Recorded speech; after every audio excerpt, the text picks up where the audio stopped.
Hello viewers, welcome to Inspire India Academy. Mahashivratri పర్వదినం సందర్భంగా 8th March వరకు ఇన్స్పైర్ ఇండియా అకాడమీ కొత్తగా అప్లోడ్ చేసినటువంటి జేఎల్ఎం వీడియోస్ని కేవలం 1500 రూపాయలకే ఆన్లైన్లో మీకు అందించడం జరుగుతుంది. చాలామంది విద్యార్థులు మొన్న రీసెంట్గా పెట్టినటువంటి ఈ ఆఫర్ని వినియోగించుకోలేకపోయాం సార్, మళ్ళొకసారి ఎక్స్టెన్షన్ చేయమని అడిగినందుకు గాను ఈ యొక్క వీడియోని మీకోసం చేయడం జరుగుతుంది. కేవలం 1500 రూపాయలకే ఈ యొక్క ఆఫర్ని మీకోసం ఇన్స్పైర్ ఇండియా అకాడమీ అందించడం జరుగుతుంది. దాంట్లో పూర్తి స్థాయి లోపట అప్డేట్ వీడియోస్ అన్నీ కూడా అందులోపట ఉంటాయి. ఇందులోపట కొన్ని ముఖ్యమైనటువంటి అంశాలన్నీ కూడా మీకు అందులో పీడిఎఫ్ రూపంలో కూడా ఆ వీడియోస్లో భాగంగా కూడా అందించడం జరిగింది. కాబట్టి ఈ యొక్క అవకాశాన్ని వినియోగించుకోండి. కొత్తగా అప్డేట్ వీడియోస్ అనేవి గతంలో ఉన్నదానికన్నా భిన్నంగా ఇంకా కొత్త వీడియోస్ని మీకోసం అందించడం జరిగింది. ఈ వీడియోస్ అన్నీ కూడా యూట్యూబ్ లోపట మీకు కొన్నిసార్లు మీకు చూపించడం కూడా జరిగింది. మీకు ఏమైనా డౌట్స్ ఉంటే మన యొక్క యూట్యూబ్ లోపట మిగతా వీడియోస్ని మీరు చూసుకోగలరు. నెక్స్ట్ ఇంకా సాధారణంగా చాలామంది అభ్యర్థులు అడుగుతున్నటువంటి ప్రశ్న ఏంటి సార్ అంటే 553 టీఎస్ ఎస్పీడీసీఎల్ విభాగానికి సంబంధించి భర్తీ చేయాలన్నటువంటి గవర్నమెంట్ యొక్క ఆమోదము ఎంతవరకు వచ్చింది అంటే హైకోర్టు తీర్పుకు లోబడి 553 మిగిలిపోయినటువంటి పాత జిల్లాల పరంగా భర్తీ చేసేటువంటి కార్యక్రమము ఏ విధంగా ముందుకు నడుస్తుందో మీ అందరికీ తెలుసు. నాకన్నా ఎక్కువగా వాట్సాప్ వేదికగా ప్రతి ఒక్కరూ కూడా ప్రతి ఒక్క అంశాన్ని కూడా షేర్ చేసుకుంటూ ఉన్నారు. రెండో విషయం, ఇంకొక విషయం ఏంటండి అంటే అసలు మనకు 2019 ఎస్పీడీసీఎల్లో సార్ హైకోర్టు తీర్పుకి వెళ్ళిన వారికి మాత్రమే ఎలిజిబిలిటీ ఇస్తారట, మిగతా వారికి ఇవ్వరట.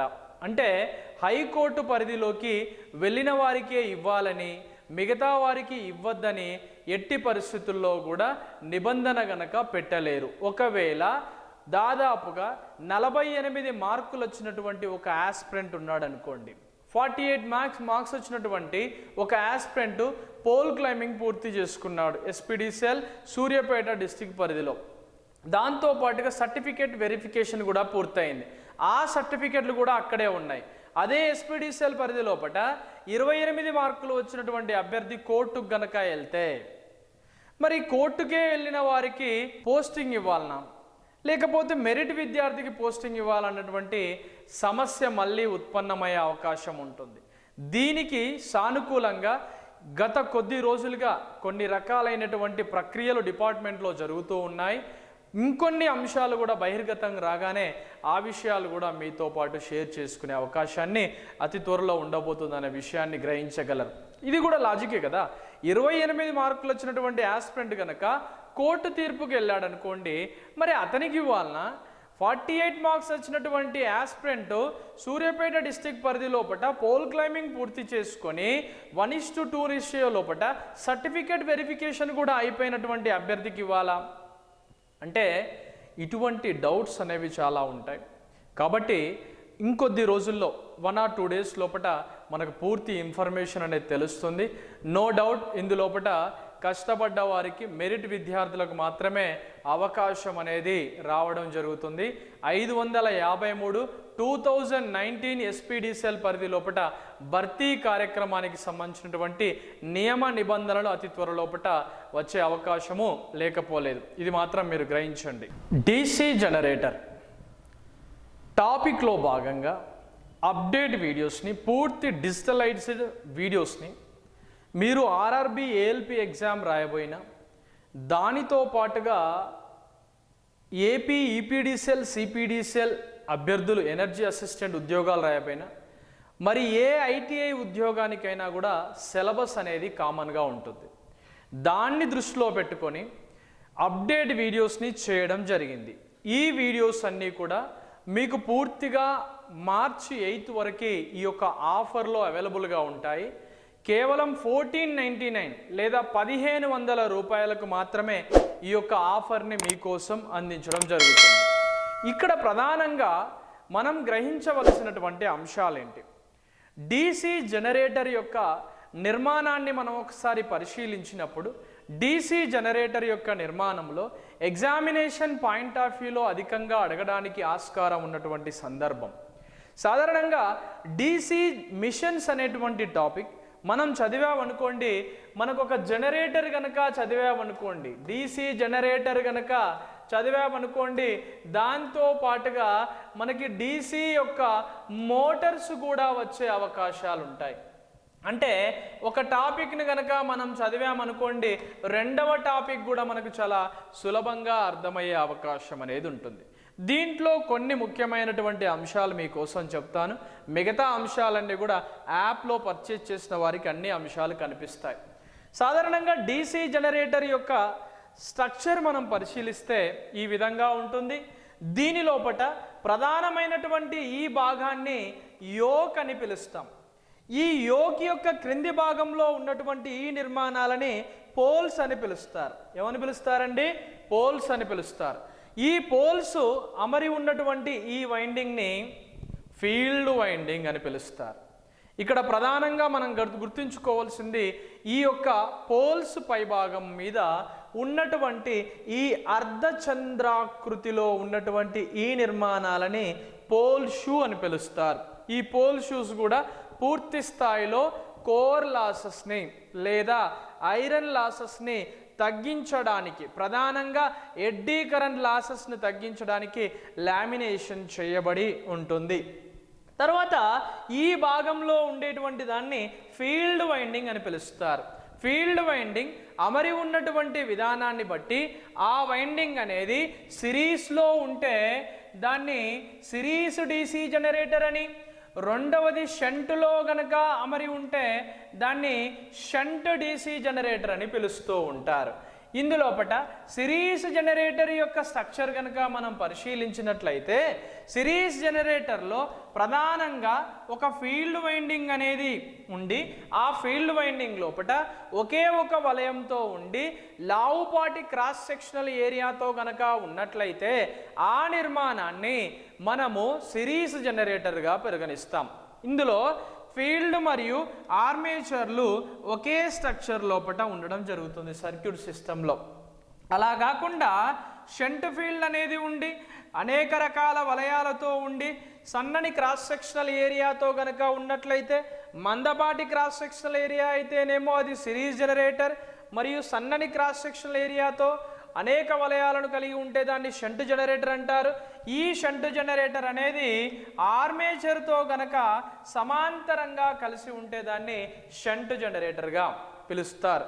అంటే సిరీస్ మరియు షంట్ జనరేటర్లు, మళ్ళీ రెండింటి కాంబినేషన్లో వచ్చినటువంటి జనరేటర్లని కాంపౌండ్ జనరేటర్లుగా పిలుస్తూ ఉంటారు.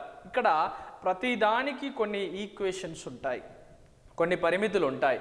దాన్ని బట్టి ఒక్కొక్క దాని గురించి నేను వీడియోస్ లోపల భాగంగా ప్రతి దానికి సర్క్యూట్ డయాగ్రామ్ ఏంటి, దాని గ్రాఫ్ ఏంటి, దాని EMF ఈక్వేషన్ ఏంటి, దాంతోపాటు దాని టర్మినల్ వోల్టేజ్ వాల్యూస్ ఎలా మెజర్ చేయాలి, దాని మీద గతములో ఏ విధమైనటువంటి ప్రశ్నలు అడిగారు అనే విషయాన్ని కూడా ఇక్కడ మీకు చెప్పడం జరిగింది. ప్రతి ఒక్కటి కూడా సినాప్సిస్ రూపంలో మీరు చూసుకుంటూ ఉంటే వరుసగా ఒకదాని కింద ఒకటి మీకు అప్డేట్ వీడియోస్ అనేవి మీకు కనిపిస్తూ ఉంటాయి. నెక్స్ట్ ఇక్కడ మనం గుర్తుంచుకోవాల్సిన అంశం, ఈ యొక్క పోల్ షూకి మరియు ఆర్మేచర్కి మధ్యలో ఉన్నటువంటి ఈ భాగాన్ని ఎయిర్ గ్యాప్ అని పిలుస్తారు. ఎయిర్ గ్యాప్ యొక్క పరిమితి అనేది ఇది విండేజ్ లాసెస్ మరియు గాలి యొక్క కోర్ నష్టాలను కలిగిస్తూ ఉంటుంది. కనుక ఎయిర్ గ్యాప్ అనేది పర్టికులర్గా ఉండవలసి ఉంటుంది. ఎయిర్ గ్యాప్ గనక తగ్గితే పవర్ ఫ్యాక్టర్ అనేది పెరుగుతుంది. ఎయిర్ గ్యాప్ అనేది పెరిగితే పవర్ ఫ్యాక్టర్ అనేది తగ్గుతుంది అనే విషయాన్ని చాలా డీటెయిల్గా మీకోసం వీడియోస్ లోపల చెప్పడం జరిగింది. రెండో విషయం ఏంటండి అంటే, ఈ యొక్క ఆర్మేచర్ అనేది రొటేటింగ్స్ భాగం, అంటే ఇది ఎప్పుడూ కూడా కదిలేటువంటి భాగం అని పిలుస్తారు. ఈ ఆర్మేచర్లో ఉండేటువంటి ఈ భాగాలని మనం ఏమని పిలుస్తామండి? స్లాట్స్ అంటాం. ఈ స్లాట్స్లో ఉన్నటువంటి ఈ భాగాలని కండక్టర్స్గా మనం పిలవడం జరుగుతూ ఉంటుంది. దానితో పాటుగా ఆర్మేచర్కి లోపల ఉండేటువంటి భాగాన్ని కమ్యుటేటర్ అని పిలుస్తారు. ఒక జనరేటర్ అది ఏసీ జనరేటరా, డీసీ జనరేటరా, లేదా డీసీ మోటార్కి ఏసీ మోటార్కి ప్రధానమైనటువంటి భేదాన్ని తెలుసుకోవాలంటే ఉపయోగపడేటువంటి భాగాన్ని కమ్యుటేటర్ అని పిలుస్తూ ఉంటారు. ఈ కమ్యుటేటర్ కూడా సరిగ్గా లేకపోతే సిగ్మెంట్స్ కనుక అమరి ఉన్నట్లయితే, పూర్తి స్థాయిలో సిగ్మెంట్ లోపల కదలిక లోపల లూజ్ కనెక్షన్ కనుక ఉన్నట్లయితే షార్ట్ సర్క్యూట్ లాంటి సమస్యలు జరిగే అవకాశాలు ఉంటాయి. దాన్ని మనం ఫ్రిక్షన్ లాసెస్గా పరిగణిస్తూ ఉంటాం. దీనికి సంబంధించిన డీటెయిల్ స్టడీ కూడా మీకోసం యాప్లో వీడియోస్ రూపంలో చేయడం జరిగింది. దీని మీద ఉండేటువంటి పర్టికులర్ స్థానాలలో ఉండేటువంటి నిర్మాణాలని బ్రషెస్ అని పిలుస్తారు. ఈ బ్రషెస్ అనేవి మనకి కార్బన్తో చేయబడి ఉంటాయి. ఇవి వాహకత్వాన్ని కలిగి ఉంటాయి. ఈ వాహకత్వం మరియు కండక్టెన్స్ లేదా గ్రాఫైట్ వంటి నిర్మాణంతో చేయబడ్డటువంటి ఈ బ్రషెస్ అనేవి పూర్తి స్థాయిలో ఆర్మేచర్ నుంచి వచ్చినటువంటి కరెంటుని ఏం చేస్తాయంటే సేకరించి మనకు డిస్ట్రిబ్యూట్ చేయడానికి అవకాశం అనేది ఉంటుంది. ఇక్కడ ఫీల్డ్ అనేది ఫ్లక్స్ను జనరేట్ చేస్తుంది. ఆర్మేచర్ అనేది మనకు కరెంటుని జనరేట్ చేస్తూ ఉంటుంది. అది సేకరించే వాటి లోపల బ్రషెస్ అనేవి ప్రధానమైనటువంటి పాత్రను పోషిస్తూ ఉంటాయి.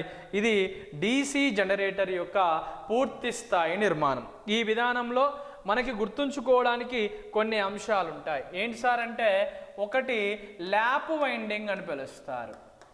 ఏ వైండింగ్ అండి? Lap winding. ల్యాప్ వైండింగ్ లోపల ఈఎంఎఫ్ ఈక్వేషన్ మీద నెంబర్ ఆఫ్ ప్రాబ్లమ్స్ అనేవి గతంలో అడగడం జరిగింది. ఈ ఈఎంఎఫ్ ఈక్వేషన్ ఏంటి అంటే π × Z × N/60 అనేది ల్యాప్ వైండింగ్ యొక్క ఈఎంఎఫ్ ఈక్వేషన్. ఇందులో ప్రధానంగా ప్యారలల్ పాస్ అంటే దీని లోపల కండక్టర్ల యొక్క సమాంతర దారుల సంఖ్య మరియు దాని యొక్క సమాంతరంగా ఉండేటువంటి పోల్ సంఖ్య అనేవి ఎల్లప్పుడూ కూడా సమానంగా ఉండడం వల్ల ల్యాప్ వైండింగ్ యొక్క ఈఎంఎఫ్ ఈక్వేషన్ π × Z × N/60గా మారిపోయింది. అసలు పై అంటే ఏంటి? పై అంటే ఫ్లక్స్ అండి. పై అంటే ఫ్లక్స్. జెడ్ అంటే కండక్టర్ల యొక్క సంఖ్య. కండక్టర్ల సంఖ్య. ల్యాప్ అంటే ఏంటండి? ఇది సమాంతర వైండింగ్ విధానము అని పిలుస్తారు. ఈ సమాంతర వైండింగ్ విధానమైనటువంటి ల్యాప్ వైండింగ్లో ముఖ్యంగా ఎక్కడ వాడతారు మరి ఇదంటే లో వోల్టేజ్. వోల్టేజ్ కాన్స్టెంట్ కదా సమాంతర అనుసంధానంలో, కాబట్టి లో వోల్టేజ్ హై కరెంటు అప్లికేషన్స్ లోపల ఉపయోగిస్తారు. ఏ వైండింగ్ విధానాన్ని? ల్యాప్ వైండింగ్ విధానాన్ని లో వోల్టేజ్ హై కరెంట్ అప్లికేషన్స్ లోపల ఉపయోగిస్తూ ఉంటారు. ఇక్కడ ఎన్ అంటే ఆర్మేచర్ యొక్క స్పీడ్, దీన్ని రిప్రజెంట్ చేయడానికి ఆర్పిఎం. ఒక్కొక్క ఈక్వేషన్ మీద సగటున మీ ఆన్లైన్ క్లాసెస్ లోపల చూసేవారికి 1 నుంచి దాదాపు ఒక్క మోడల్ నుంచి అయినా 1 నుంచి 12 ప్రశ్నలు ఒక్కొక్క ఈక్వేషన్ మీద మీకోసం వేరియస్ టైప్స్ లోపల బిట్స్ని మీకోసం what is flux, what is Z, what is zen, ఈ విధంగా ఈఎంఎఫ్ కనుక్కోవడం ఎలా, ప్రతి ఒక్క అంశాన్ని మీకోసం చెప్పడం జరిగింది. పూర్తి స్థాయి వీడియోస్ అన్నీ కూడా అప్డేట్లో ఉన్నాయి. ఇవి జస్ట్ శాంపుల్ వీడియోస్ మాత్రమే. నెక్స్ట్ మరొక వైండింగ్ ఏమని పిలుస్తారండి? వేవ్ వైండింగ్ విధానంగా పిలుస్తారు. ఈ వేవ్ వైండింగ్ విధానం లోపల E = π × Z × N/60 × P/Aగా మనం రిప్రజెంట్ చేయవచ్చు. ఇక్కడ ప్రధానంగా P అంటే పోల్ సంఖ్య ఒకటి వస్తుంది, A అంటే ఆర్మేచర్ యొక్క కండక్టర్ల దారుల సంఖ్య కూడా రావడం జరుగుతూ ఉంటుంది. ఇది వేవ్ వైండింగ్ విధానానికి సంబంధించినటువంటి ఈక్వేషన్. ప్రధానంగా ఇన్స్పైర్ ఇండియా అకాడమీ 1500 రూపాయల ఆఫర్ కోర్స్ ఎవరైతే కొనుగోలు చేస్తారో వాళ్ళకి ఈ అప్డేట్ వీడియోస్ మీకోసం వస్తాయి. ఒకసారి చూడండి. అందులో ఉన్న అప్డేట్ ఇన్ఫర్మేషన్, కంటెంట్ని ఎలా చూడాలనేది కూడా నేను ప్రీవియస్ వీడియోస్ లోపల మీకోసం చేయడం జరిగింది. మీ అందరికి కూడా wish you all the best and good luck.